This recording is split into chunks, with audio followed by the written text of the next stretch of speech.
Hello beloved souls, thank you for tuning into the Spiritual Podcasts channel. This channel is all about good vibes, positive energy, and meaningful conversations, to keep this space welcoming for everyone. We kindly ask that comments stay respectful, kind, and in the spirit of the content shared here. We reserve the right to delete any comments that don't align with this intention. No hard feelings, just protecting the vibe. Thanks for being here and spreading the light. Please be cautious of anyone claiming to represent Spiritual Podcast and asking you for money, donations, or personal information. We will never ask you for money through comments, messages, or DMs. All official updates and content come only from this channel. If you see suspicious activity, please report it immediately. Stay safe and thank you for being part of our community. If you enjoy the video and its content, please like, subscribe, share, and comment. Please be kind to other viewers of the channel. The video is about to start. Welcome back to the Deep Dive, where we sift through layers of information to unearth those potent nuggets of insight. Today, you've brought us some truly unique material, and we're embarking on, well, an extraordinary exploration. We're going to use a recent high-profile political incident in the USA, not as a standalone event, really, but as a powerful lens. Through this lens, we'll examine deeper societal truths and crucially, some profound and, frankly, rather unconventional solutions to the persistent cycles of conflict that seem to challenge humanity. Our source material today is particularly distinctive. It's excerpts from a YouTube transcript by Zoron of Sirius from the GFL Station, offering a cosmic perspective attributed to the Sirian High Council. So, quite different. Our mission for this deep dive is to unpack why events like this occur, what they truly reveal about, the human condition, and what transformative, sometimes surprising paths are being presented to help us move beyond these recurring patterns of division and strife. We're excited to delve into this material with you and extract the most impactful understandings. Now, this is certainly a challenging topic to approach, focusing on such a painful event, but it presents an incredible opportunity for some profound understanding. The initial framing from this source is, well, particularly striking. It immediately shifts our focus from the immediate who and what of the incident to a much deeper inquiry, doesn't it, into the why and how. It operates on an almost cosmic, or you could say spiritual level. The material really invites us to look beyond the surface level shock and consider the underlying energetic and spiritual currents that it suggests are, well, fundamentally at play in collective human events. Okay, so let's unpack this right away, because the source material dives straight in, doesn't it? It immediately reframes this shocking political incident. It says it's not the problem itself, but a symptom of a deeper malaise. It suggests the immediate violence isn't the root cause. The source specifically mentions a soul who had often spoken to the youth of America on the Earth plane was struck down, and that the immediate global reaction was a frenzy of blame, quote. But the core insight here, the truly potent nugget, is that this tragedy is presented as a mirror held up to humanity's programmed illusion of separation. It implies the event itself is a reflection, showing us something fundamental about our collective consciousness. Indeed, and this illusion of separation is absolutely central to the source's entire perspective. It's really the foundation. It posits that for eons, humanity has been, well, systematically conditioned to perceive others as opposites and enemies. The material provides very clear examples illustrating this conditioning with phrases like, left versus right, black versus white, believer versus skeptic. These aren't just mere labels or casual distinctions, according to this source. It suggests they are far more insidious, forming what it calls the bars of an invisible prison. It's presented as an ingrained collective program. So from this viewpoint, these categories aren't inherent to our nature, but rather deeply embedded programs designed specifically to maintain division. The source also introduces the concept of star seeds and awakened souls. It describes them as individuals who possess an innate understanding that this pervasive division is actually the grand lie that has kept humanity bound in conflict. They are said to perceive that beneath these superficial conditioned differences, there's a profound underlying oneness that defines all life. And what the source highlights next is a powerful irony, something really thought-provoking. It observes that even many well-meaning supporters of the young speaker who was harmed, they fell directly into this very trap of separation. The material notes that many voices cried out in rage, immediately calling out the left as the sole cause of evil, as if an entire half of the population could be reduced to a label and condemned. just like that. The Sirian High Council material then directly asks us, can you see the irony? Because this very reaction itself became part of the very illusion it denounced. Exactly. It suggests that by engaging in such blame, even with the best intentions, they were unknowingly fueling the same polarity that led to the act of violence. It's a challenging idea, isn't it? That our fight against division can paradoxically perpetuate it. It's a crucial point. It reveals a deep paradox, really. The source's analysis of blaming suggests that when we immediately assign guilt to one faction or another, we inadvertently reinforce that false notion that we are irreconcilably separate. The material explains that this creates a cycle the architects of division delight in, where outrage scorns further duality, perpetually feeding the conflict. It just keeps it going. The perspective of the star seeds, as outlined by the source, it reiterates that this separation is a false program inserted into the collective mind. It asserts that beneath the myriad opinions, identities, and perceived differences, there is only oneness, and that all beings are expressions of the one source consciousness. This perspective, it prompts a significant reflection, doesn't it? If our almost automatic instinct is to blame and categorize, how do we begin to consciously override that initial reaction? How do we see the fundamental unity that the source describes as our true underlying nature? How do we break free from that programmed response? Exactly. How do we break free? That deepens our understanding considerably, and it leads us directly to how we typically react to such events. I mean, in the wake of violence, our common instinct is to seek logical answers, a clear reason, a concrete policy, or a solution from our leaders in public debates to prevent future incidents. We want to fix it, right? Of course. But the source makes a truly radical claim here. It says, no debate, no policy, and no ideological argument will ever truly resolve division. This suggests the roots of the problem lie far beyond what conventional political or intellectual discussions can actually address. So what the material reveals is that these wounds aren't simple misunderstandings that, rate, data, or argument could fix. They're described instead as manifestations of a deeper spiritual fracture. That's a very different framing. It represents a profound shift in perspective, absolutely. The source elaborates on precisely why purely intellectual or external fixes ultimately fail or are seen to fail from this perspective. It explains that answers offered at the mental level, political speeches, blame-laden rhetoric, analytical discussions, too often only feed the polarity further. They just add fuel to the fire. This creates what the source vividly calls a carousel of conflict, where each answer from one side provokes rebuttal from the other, and the carousel of conflict keeps turning. It never actually reaches a resolution. It's just round and round. Exactly. This highlights a critical insight. The source asserts that division is not a rational problem. It's an emotional and spiritual one, arising from humanity's forgetfulness of its own unity. It's not a mere lack of information or a debate to be won. It's presented as a deep, collected inner wound that the mind alone cannot heal. And when you consider it through that spiritual and emotional lens, it makes a lot of sense, actually. The source explores the psychological aspect by noting that when people feel separate and scared, they cling to beliefs and identities as armor. That's a powerful image. Very. If you imagine someone wrapped in this emotional armor, well, any proposed solution that comes as a counterpoint or an argument from the mind will naturally be perceived as an attack on that very protection. It feels like an attack. Right. We've all witnessed how, in a debate, an answer, no matter how factual or logical it seems, can cause the other side to just dig in their heels even more firmly. Absolutely. The source explains this phenomenon by stating that minds entrapped by duality interpret opposing ideas as threats, not insights. At that point, it's no longer about logic or facts. It's fundamentally about emotional and spiritual self-preservation, however misguided it might seem from the outside. This is precisely where the source offers a radically different alternative for healing. True healing, it suggests, comes not from winning an argument, but from dissolving the battlefield altogether, a complete shift. It introduces a profound concept called inner discernment. It describes this as the quiet realization that you are fundamentally one can tend to the spiritual wound beneath the worldly wounds. The source is clear, though, that inner discernment does not mean ignoring facts. Rather, it means perceiving with the heart the truth of your interconnectedness.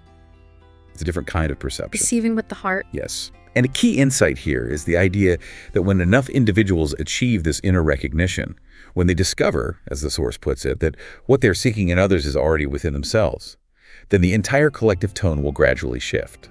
This allows differences of opinion to be navigated with genuine empathy and understanding instead of hostility. It fosters a bottom-up internal transformation that could redefine how we interact. That internal transformation then becomes the starting point for a much larger shift, it seems. I mean, we often look to external authorities, governments, institutions, maybe even science, to deliver the truth about major events, hidden agendas, or, even the existence of otherworldly visitors. We kind of wait for that grand official revelation, don't we? We do. But the source tells us something quite different.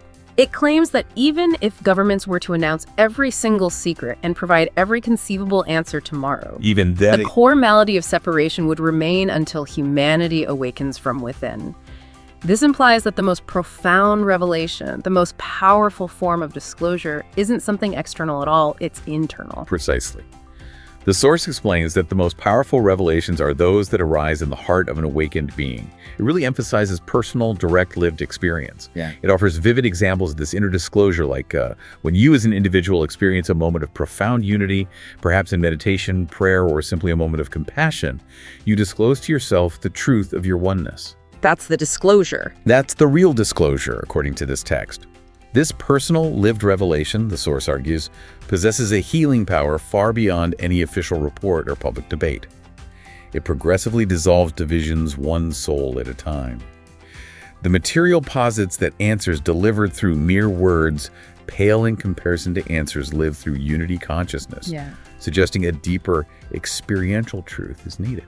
So when a major crisis like the shooting we've been discussing erupts, the source claims the real call to action isn't something that's announced on television or fiercely debated in public forums. It's certainly not a shouted command from a leader.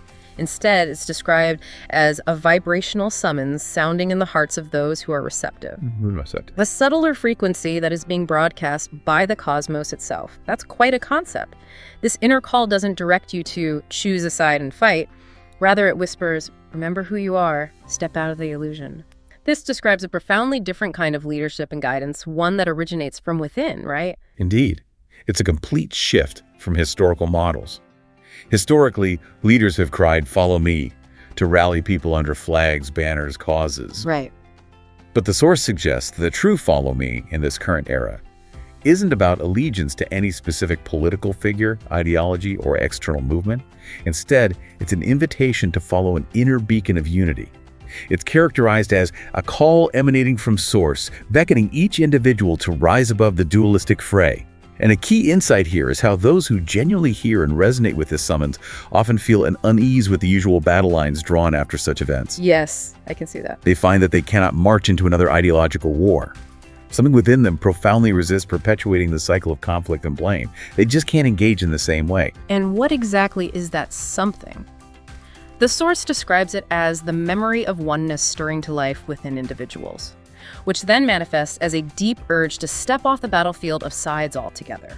You might notice it, the source suggests, as a moment of profound clarity amidst the chaos, a sudden, undeniable realization that engaging in hatred, even righteously, will not lead to the world you wish to see. Even righteous hatred. Exactly. In that clarity, one consciously chooses the path of embodying source energy here and now. And this is not about passive silence in the face of injustice, the source is clear on that. Rather, it means responding from a higher octave of consciousness rather than fueling the conflict. The Sirian High Council uses higher octave here, which seems to mean a more refined, less reactive state of awareness, one that vibrates with unity and compassion rather than the lower, denser frequencies of fear and conflict. That's a good interpretation. It's an active, conscious shift in one's energetic response, not just sitting back. And to powerfully illustrate this, the source invites us to imagine a few individuals in a crowd who suddenly feel this distinct inner pull during a moment of crisis. While others around them are shouting, pointing fingers, engaging in reactive blame. The usual scene. Right. These few radiate an inexplicable calm. They might quietly offer help to someone who is hurt, or perhaps simply refuse to echo words of vengeance. Their stance, the source emphasizes, is not born of apathy or indifference, but from a profound, unwavering commitment to unity. By acting this way, they introduce a new possibility into the situation. The possibility of grace. Good grace. Yes, and this is how starseeds and awakened souls are said to begin transforming the collective narrative, by living a response that others didn't even realize was an option. In doing so, they become beacons, lighting candles that multiply as more souls heed this inner resonance, creating a kind of ripple effect of conscious change. Shifting our focus slightly, the source then asks us to observe something quite remarkable: how, in the aftermath of terror, some individuals refuse to spiral into hatred or despair, even while many around them rage or sink into hopelessness. It's a stark, almost bewildering contrast when you think about it. What protects their hearts from being consumed by anger, fear, or profound sadness? It's not ignorance or indifference, the source says. It's described as a current of inner knowing, of faith that has moved beyond belief into the realm of certainty. That's a strong statement. It is. And this form of faith, the source clarifies, isn't directed towards an external outcome, a political ideology, or a specific institution. Rather, it is faith in the fundamental truth of oneness, born from direct experience of the divine current within. It's experiential. Okay. For these individuals, non-separation is not an idea they simply intellectualize. It is a living vibration they've touched once. The material explains that once the frequency of unity is coursed through you, even for a moment, it leaves an indelible mark. You just know. You can't unknow it. Exactly. You then know in your very selves that all life is interconnected, held in the embrace of a loving source. This profound knowing, the source explains, acts like a firewall in your consciousness. So where the flames of rage and vengeance touch it, they fizzle out, finding no fertile ground to take root or spread. It just doesn't stick. And it seems we're not entirely alone in navigating this path toward inner knowing, according to the source. It mentions that galactic guides and other benevolent guides often assist in activating this inner knowing during moments of crisis. Yes, it does mention that assistance. They are said to offer waves of calm or provide unexpected insights, gently reminding us to stay in frequency, not in division, to consciously hold the vibration of love and unity, not to sink into the mud of conflict. This subtle reminder, the material suggests, can manifest in various ways: a quiet voice in meditation, a line in a book that suddenly stands out, or maybe a feeling of warmth in the heart that assures you of a greater plan. It implies a kind of cosmic assistance, a helping hand in our internal journey. Indeed. And this faith as inner knowing carries a profound certitude that, as you said, can appear baffling or even irrational to others observing from the outside. You might not be able to articulate rationally why you trust that something fundamentally good can emerge from tragedy, but you feel it undeniably and deeply within your being.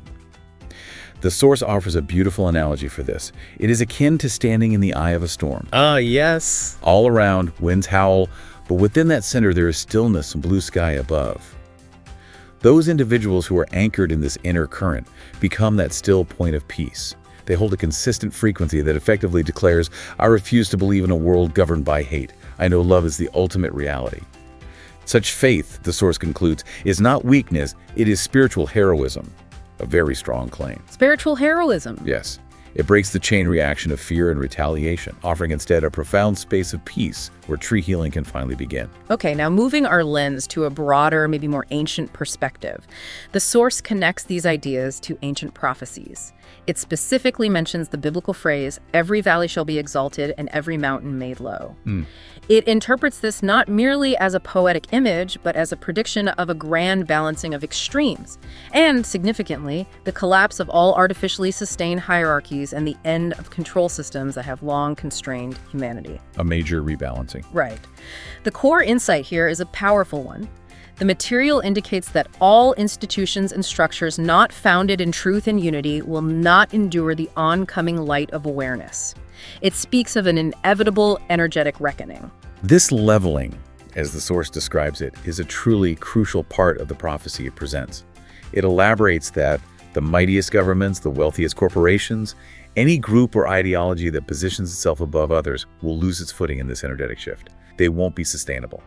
Simultaneously, those who have been kept below, oppressed in valleys of powerlessness, will be lifted up by the rising tide of consciousness. A balancing act. Exactly. The source explains that violence has historically been utilized in the old paradigm to maintain old timelines, keeping humanity vibrating in fear. End quote. That's been a tool of control. However, it firmly asserts that violence cannot uphold a timeline when oneness emerges. It loses its power. It uses that powerful analogy. Imagine trying to keep a sandcastle intact as the ocean tide rolls in. Can't be done. The incoming unity consciousness is that mighty ocean. And every structure built on separation is the sand castle. Right. And what the source highlights here is this paradoxical idea that each act of brutality now only serves to further awaken those who see it for what it is. It's seen as a desperate attempt by the forces of separation to delay the inevitable leveling. So paradoxically, it speeds it up. The source also speaks of something profound, a solar flash, which resonates with many spiritual traditions, doesn't it? It does, yes. It's a recurring theme in some circles. It describes this as a burst of divine energy from your sun that will catalyze a sudden leap in human consciousness. Whether one interprets this literally as a cosmic event or, symbolically as a metaphor for a rapid collective awakening. Right, the interpretation can vary. Its essence is presented as the same, a collective leveling and illumination. In this immense influx of light, the source claims that truth is revealed and distortions are erased in an instant, like flipping a switch. The material posits that in this flash, humanity will experience a moment of profound clarity about your interconnectedness and the reality of love, effectively dissolving centuries of deception and carefully constructed divisions. And dark and challenging as they are, the source directly connects events like the political incident we've been discussing to this grand process. Yeah. It states that they push you closer to this revelation. They act as catalysts. Exactly. Such incidents, it suggests, force humanity to confront a fundamental question. Are you going to continue to allow peaks of hatred and valleys of despair, or shall you let the light equalize your vision? The material then poses a critical question, suggesting that when enough hearts sincerely ask for truth and healing, the cosmic reply, this leveling arrives. When it does, no hierarchy of separation can stand. For the foundation that held us and them in place will be gone, replaced by the enduring truth of one. It paints a picture of an irreversible shift in our collective reality. That's a truly grand vision for the future, but in the interim, the source observes what it calls an energetic collapse all around, which feels quite relevant now. It does feel very current. It notes that even the youngest and seemingly fittest among you are experiencing burnout and confusion, and the once unshakable giants of society, powerful institutions and systems, are cracking under the strain of their own internal contradictions. Political and cultural systems built on polarity, the material state, simply cannot endure in the new frequencies bathing the planet. They're not compatible. Right. They are described as structures of sand in the winds of change. Oh. So what the source is revealing is that governments entangled in gridlock, economies built on pervasive inequality, social norms that continually pit communities against each other, these are all towering edifices that are now showing significant stress fractures. We see the cracks appearing. Precisely. The source explains that these systems carry within them the seeds of their own collapse because they do not align with the fundamental truth of interconnection. It's inherent. A society that denies the unity of its members, it argues, invariably ends up feeding on itself. The material frames this not as a cause for panic, interestingly, but as a necessary clearing of what cannot serve the collective future. Kind of purging. Okay, a clearing. As external systems wobble and begin to fail, individuals are faced with a critical choice of where to anchor their trust. Will it be in the fleeting promises of man-made hierarchies or in the enduring bridge within their own soul? That's the choice presented. And a key insight here is that those who choose this inner bridge find a remarkable endurance that almost appears supernatural, drawing strength from an infinite internal wellspring of resilience. That distinction makes a lot of sense. Conversely, the source from the Sirian High Council suggests that those whose security and identity are tied solely to external structures, well, they may find themselves in freefall, experiencing what it describes as a kind of spiritual fainting. The material acknowledges the immense challenge of navigating this interim period when old systems are visibly collapsing and new ways of being are not yet fully established. It's a messy transition. Very much so. This transition, it warns, can indeed lead to widespread chaos and confusion. However, the promise woven through the text is that something far more resilient is emerging to take their place. A way of life founded on unity and cooperation, rather than division and competition. To help facilitate this emergence, the source strongly encourages us to cultivate unity consciousness as the true renewable energy of this age. That's a fantastic phrase. It is. It describes this as an endless wellspring that renews itself because it draws from the source of all life, love.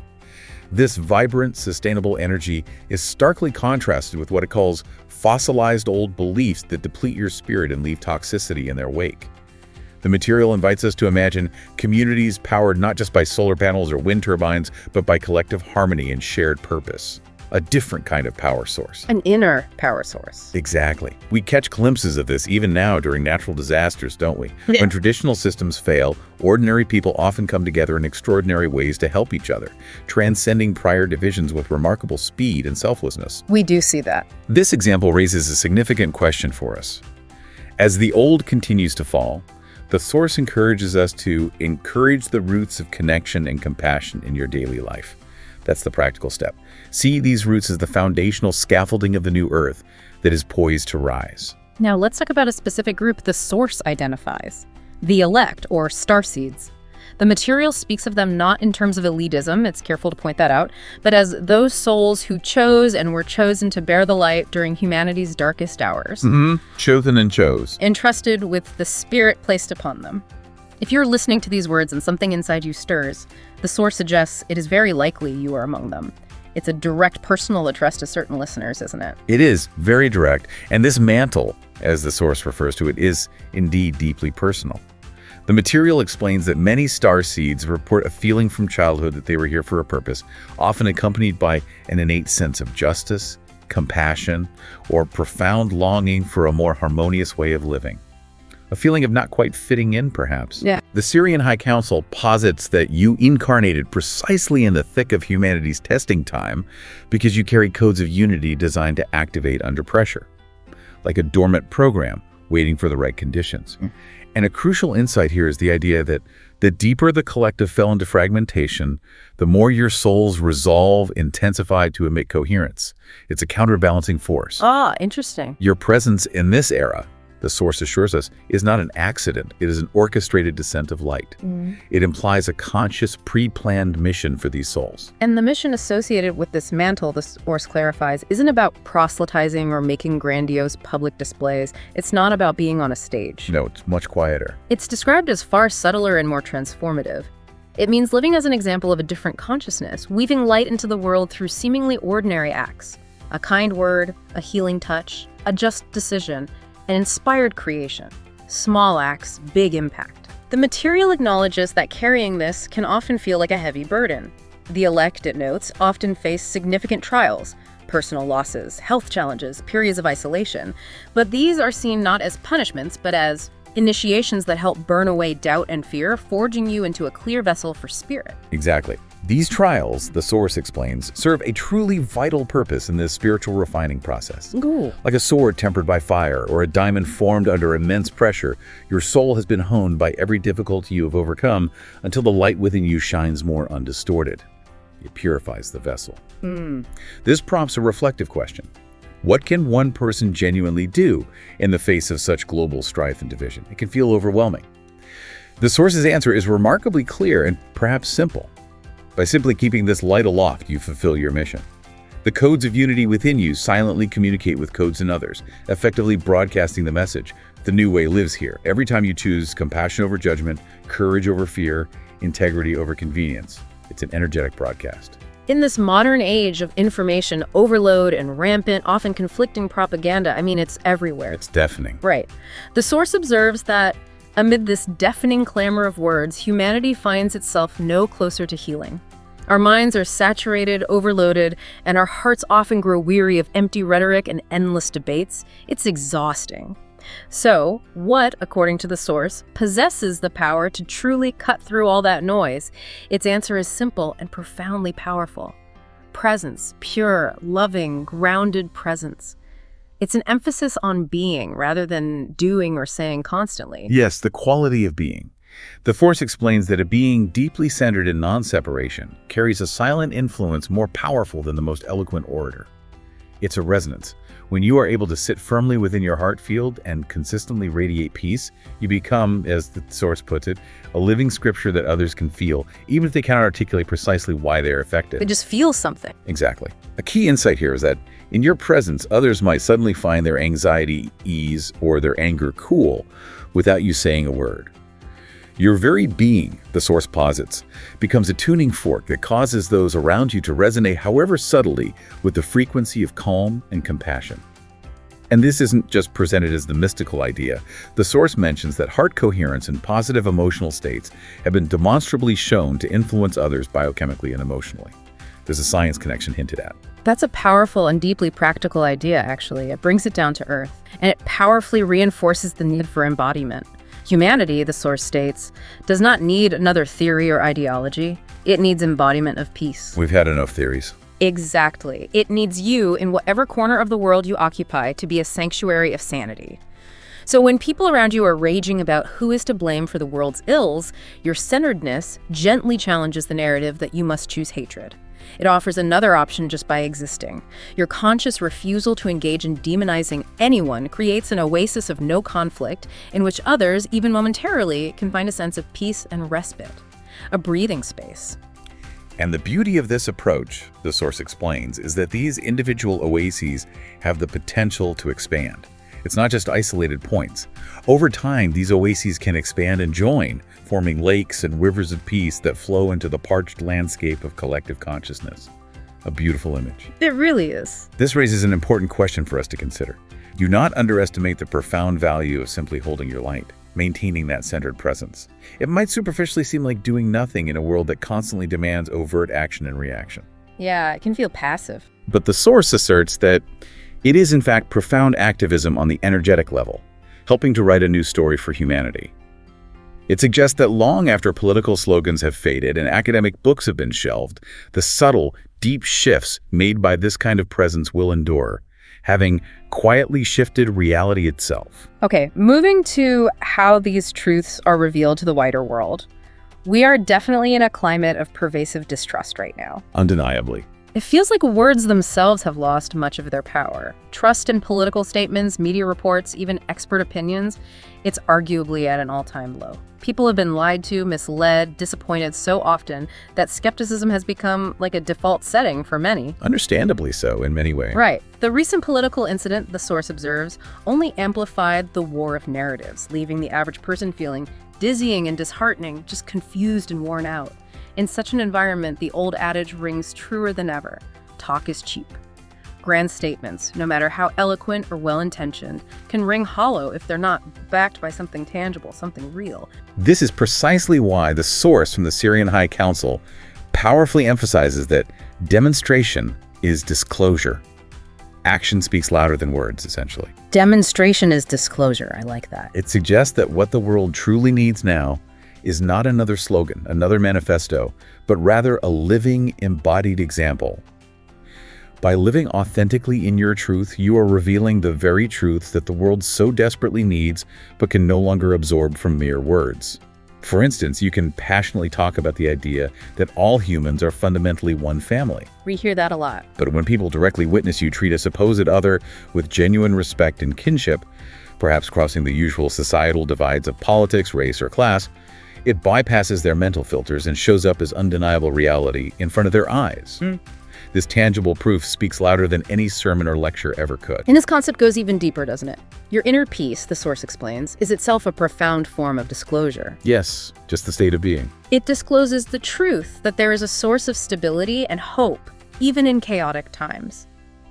When others observe that you are not easily shaken, not from a place of ignorance or indifference, but from being anchored in something profoundly deeper, they start to wonder, what do they know that I don't? It sparks curiosity. This spark of curiosity, the source affirms, is the beginning of opening to new understanding. It's an invitation, not a forceful argument. It draws people in. To highlight the immense impact of this, the source connects to historical figures who changed society, not primarily by argument or debate, but by their living example. Saints, civil rights leaders practicing nonviolence, healers tending the sick, often at great personal risk. Their actions spoke volumes. Exactly. Their actions, their very being, possessed a resonance and power that speeches alone could never achieve. And what the source points out here is fascinating. The era of the single Messiah figure is over. Okay. Now you are the era of the distributed Messiah, where many souls each carry a facet of the salvation code. It's a collective effort. Wow, distributed Messiah. Therefore, every single kind act, every display of courage, every moment you refrain from the easy path of hate and consciously choose understanding is a puzzle piece of proof of a better way. Each action adds to the picture. This cumulative effect, the source predicts, will eventually lead to a profound societal shift. The collective, it states, cannot deny forever what it consistently witnesses. It becomes undeniable over time. People might initially label those who live by unity and compassion as naive or, dismiss them as outliers. Right, that's a common reaction. But as the old systems fail and more individuals demonstrate compassion and cooperation, cognitive dissonance will set in for the masses. The contradiction becomes too stark. It will become increasingly evident that those who live by the heart seem healthier, happier, more fulfilled even in times of stress. Yeah. And that undeniable demonstration, the source argues, will ultimately speak louder and more persuasively than any political campaign promise or pundit spin. Lived truth. Indeed. And the source widens the concept of disclosure significantly here. It states that many think of disclosure in terms of government secrets or hidden technologies, or the existence of extraterrestrials. The usual topics. Right. But the most transformative disclosure is the revelation of what a human being is truly capable of. The divine potential in human form. That's the big reveal. What we are capable of. Yes. When you demonstrate genuine love in the face of hatred, offer forgiveness after injury, or embody wisdom amidst confusion, you are, in essence, disclosing a secret long kept from humanity, that you are far more powerful and beautiful than you were led to believe. Ultimately, when enough individuals consistently live this way, disclosure in its most profound sense will happen at a societal level, manifesting as spontaneous aid and creative solutions emerging where bureaucracy fails, transforming our collective reality from the ground up. Okay, so let's bring this towards the end game, the ultimate solution presented here. For every problem the world faces, there seems to be a myriad of proposed solutions, right? Each passionately backed by fervent believers. Stricter laws, more weapons, mass protests, intense political pressure. All these approaches assert their particular way is the definitive exit from the cycles of violence and suffering. Everyone thinks they have the answer. Exactly. Yet if you zoom out and observe human history, the source tells us that whenever force meets force, you get a temporary win for one side and festering resentment on the other. The pendulum swings back. An endless tug of war that perpetually cycles back to conflict. We see it again and again. So the profound question then becomes, what truly is the way out of this seemingly inescapable labyrinth? Is there an exit? The answer, according to the source, is paradoxically simple and yet, well, profoundly challenging. Grace. Grace. In this context, it's defined as the unearned, unconditional love and mercy of Source flowing through us. It's the unique energy that does not play by the rules of equal and opposite reaction. It breaks the laws of conflict, so to speak. It operates differently. Yes. Grace, the material explains, introduces a new element, something beyond the duality equation itself. When faced with hatred, grace responds with understanding. When struck, grace offers forgiveness. This is not depicted as passivity, though. That's important. Rather, the source describes it as transmutation. It's alchemy of the highest order. The profound process of turning the base lead of egoic conflict into the spiritual gold of realization. The source uses a powerful analogy to make this point incredibly vivid. Imagine two opponents engaged in a heated sword fight. Fierce combat. Then, one warrior suddenly sheaths their sword, looks the other directly in the eye, and says, "I refuse to fight you. I see you are my brother-sister. Lay down your weapons and let yourselves heal together." Now, in the world's terms, that first warrior might appear vulnerable, right? Maybe even get wounded in that moment of choosing peace. It seems like weakness. It does, from a certain perspective. Yet the source claims something miraculous happens even then. The cycle is broken, the chain of retribution is cut.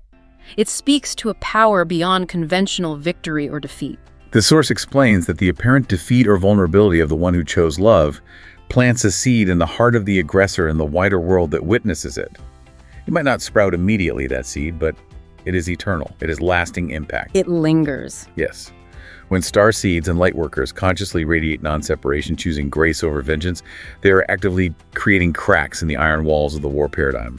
Each act of grace, the source says, is like water dripping on stone, seemingly having no immediate impact at first glance. You barely notice it. But with time, it can carve even a great canyon. Persistent, gentle pressure. And a key insight here is the claim that what the source refers to as the deep state, which it describes as established, shadowy power structures that maintain control through division, cannot comprehend or counter grace. That's interesting. Why not? Well, the idea is, if met with violence, they have strategies. If met with political opposition, they have counter moves. But if met with a swell of unconditional love and a refusal to see an enemy, their playbook fails entirely. It doesn't compute in their framework. It then poses truly critical questions that challenge our ingrained perceptions, doesn't it? How do you control people who cannot be provoked into hatred? Good question. How do you maintain a divide when the supposed sides keep extending hands of forgiveness and reconciliation to each other?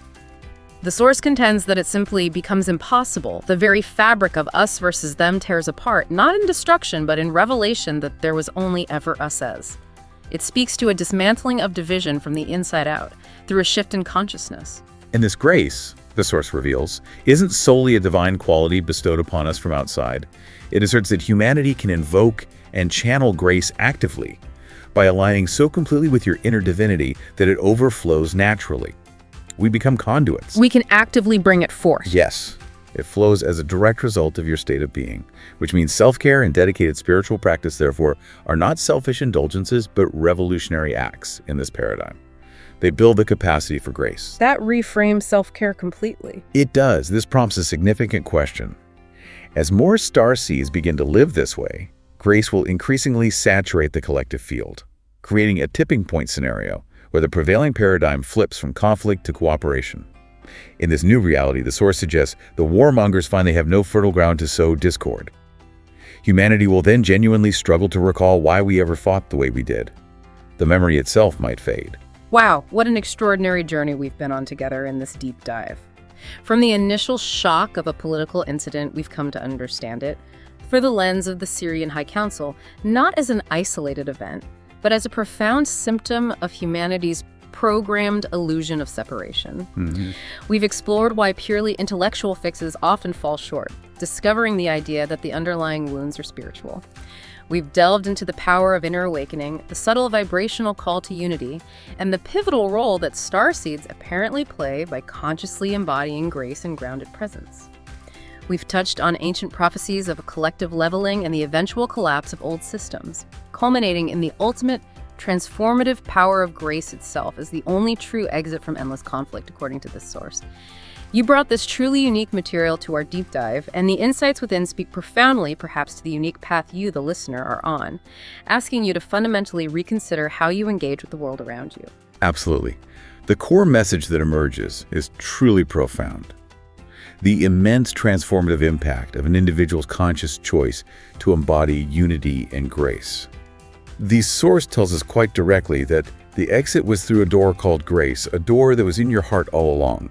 It's always been there. It deeply emphasizes that each of you holds the key, and it turns when you act from love despite all conditioning to the contrary.